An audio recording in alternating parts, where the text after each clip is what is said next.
And we're back here on Inside the Ropes, and I'm so pleased to be joined by one of the hottest characters on AEW television right now. It is the one and only Ruby Soho, the woman responsible for that song being in my head all the time. Ruby, how are you?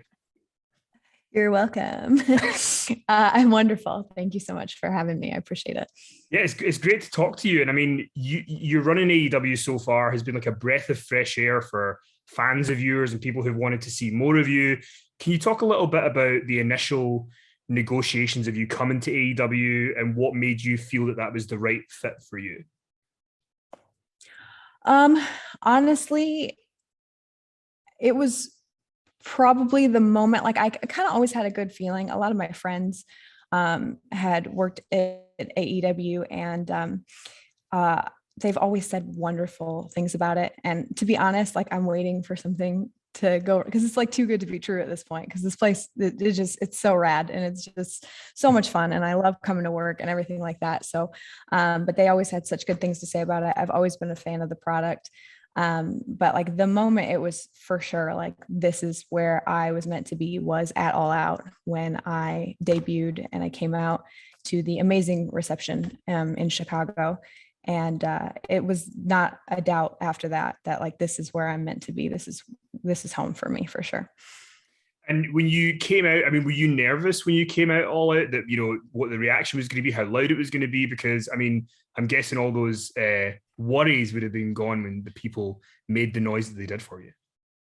Oh yeah, I was so nervous. I was so nervous because I had no idea how the crowd was going to respond to me. I knew it was a really big night, and I was worried, and I hoped that they were going to welcome me with open arms.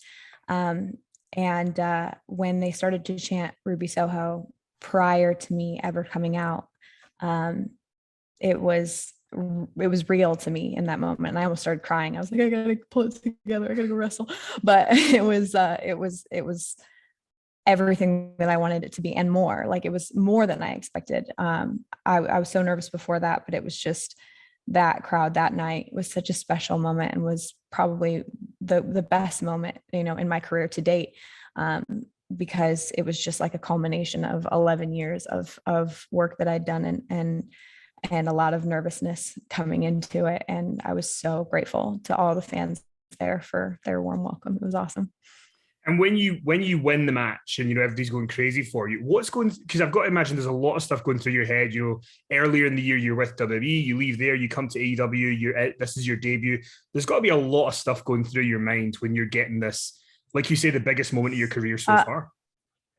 I was ecstatic. Like that was a huge opportunity for me to gain the moment I got there. Like I didn't waste any time. I didn't skip any steps. I just was granted the opportunity to a AEW World Women's Championship match on my first night. And like there was amazing women in the ring with me prior to that.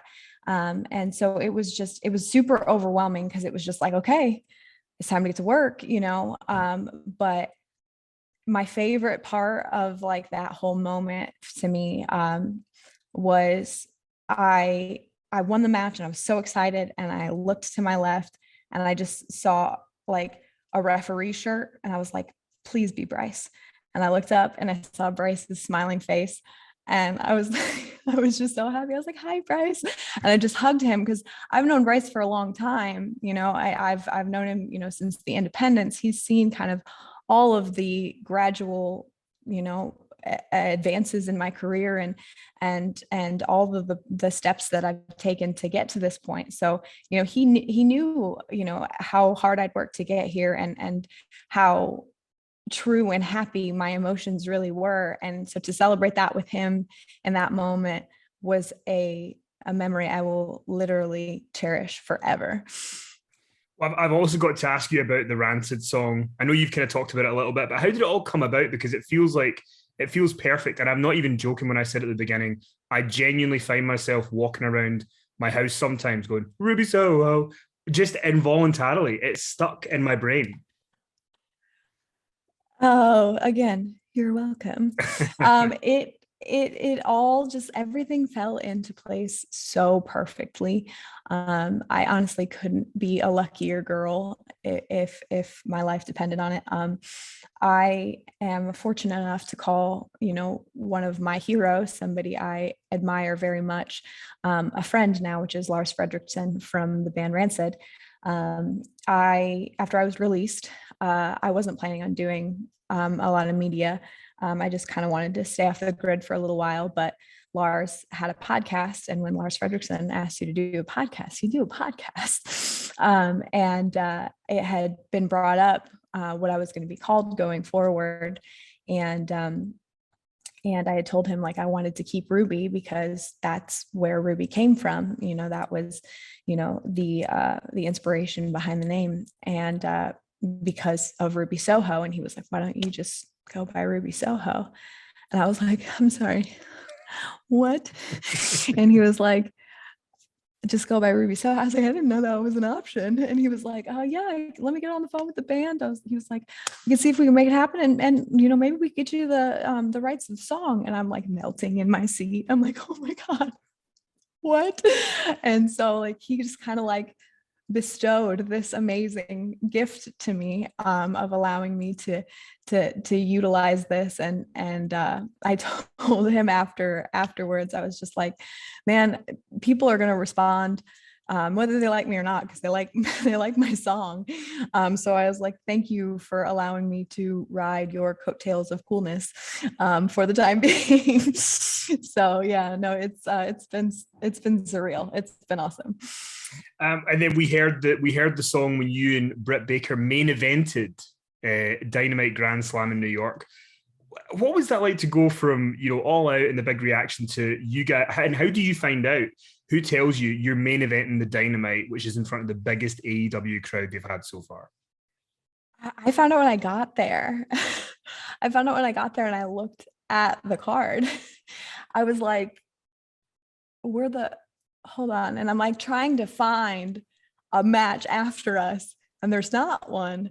And I was like, oh my God. And I'm just standing and I'm staring at it for an absurdly long time, where I'm just like, this has got to be like somebody typo or something like that. Like, there's no way. Cause I'd seen the other matches on the card, and it's just like, I was blown away. And then I like double checked. I was like, Tony, are we the main? He was like, yep, main event. And I was like, oh my gosh. Like I was to that point in that moment where I was like, I don't know how much more my heart can take. Like, I've been here for 3 weeks. And I have been able to debut on, our most historic pay-per-view that we've ever had. I love saying we, by the way, when I talk about AEW, it makes my heart happy. And then now I get to, on a card of legendary performers, I get the honor of having my very first title match as a main event of our biggest Dynamite to date. The first time we'd ever performed any wrestling had ever been in that building.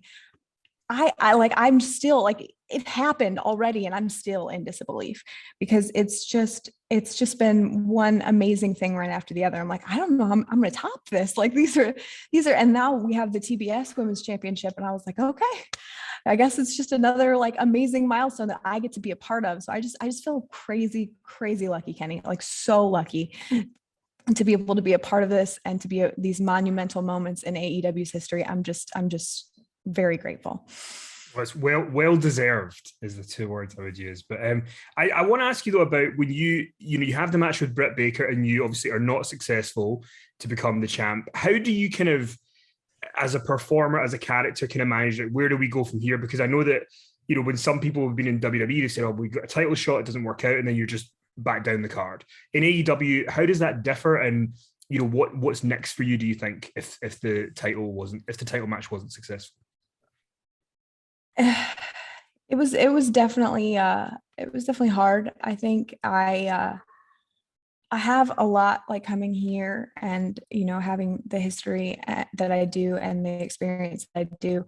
I have a lot to prove, more so to myself, I think, than anybody else, about what I'm capable of as a performer. I think right now I have the most freedom of who I am, and as a performer, as a wrestler, I have the most freedom and I have the most control. And I think I am trying to map out my steps carefully because I want to set myself up for success, and I want to prove to myself that I can still do it and that I can still go. And I have such amazing competition. Like, I have these women that are going to push me. Like, they're going to bring something out in me that I didn't even know existed. And I'm fully aware of that. And I've experienced that, in that match with Britt Baker. Like, I didn't even know that I could do that anymore. And I think that was to take something positive out of not becoming the AEW Women's Champion. I proved to myself that I could do it. Now it's just about, okay, now you can do it. Now what can you do with it? And so obviously that is, geared towards right now. My main focus is, making history in this company as the first ever TBS Women's Champion. And, in order to do that, I got to go through a lot of women in a tournament to make that happen. Mm-hmm. So that's like my main focus right now. And it's to get to know the women that I don't know, like, as well, and refresh myself on the women that I do know, and just to get myself as prepared as I possibly can so that I can really hit the ground running. And we've heard kind of publicly that Kenny Omega is involved with the women's division. I know Tony Khan's very hands-on. What is the kind of experience been like for you working with people behind the scenes in the women's division so far? It's been amazing. It's so great. Tony is the best boss. Like, he's the best, honestly. His excitement and his passion for professional wrestling is infectious throughout the locker room. Like, when he comes up to you and he's excited about something, like, you're excited too. And you haven't even heard what he had to say, but you can feel like how stoked he is about stuff.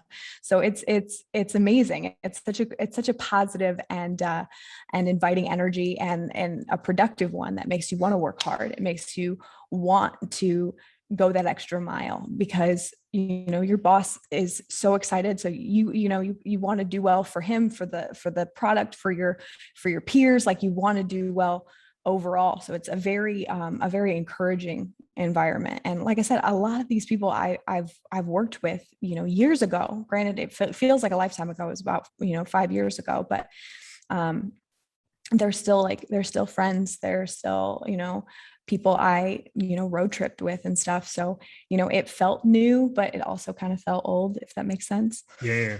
And I do want to ask you, just to go back to All Out for a minute, when you win, you hug Bryce after the match, you soak in all the adulation.